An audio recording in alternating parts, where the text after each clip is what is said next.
به دستی من رسید مکتوبی مادر، چونان درد آور است جانی برادر.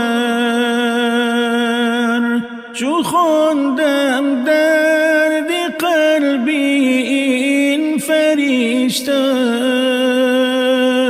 گمانم این همه در خواب نوشته. ولی چون اصلی حالت این چونین بود، گریبانم گرفتم پیش معبود. چونین بنوشته بود این مادری زار، به قلبی پاره و احوالی افگار. بساطی عمری من یک پسر بود، نبود فرزند برایم بال و پر بود.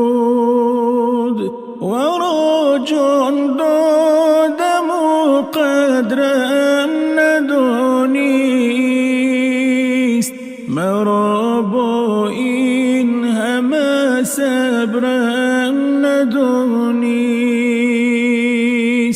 بزرگش کردم و عقلش کمی کرد، هوایش را به دنبالی خمی کرد.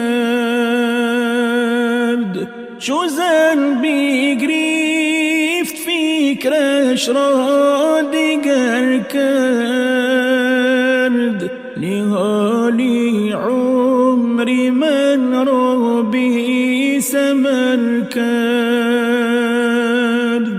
به خانه خانی نو بر خود کشادند،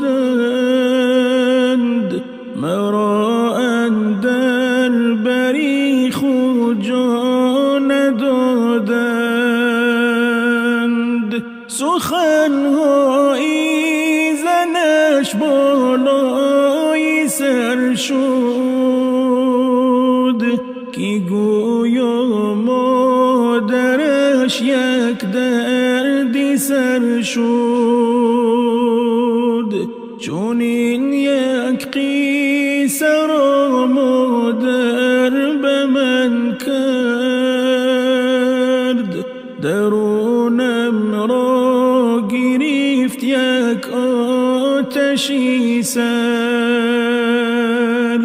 ولیکن جز دعا دیگر چه گویم، هدایت از خدای خویش بجویم. من اقبال غلامی نام مادر، چو تاجی بر سر و دنیا و اختر. من اقبال غلامی نام مادر، چو تاجی بر سر و دنیا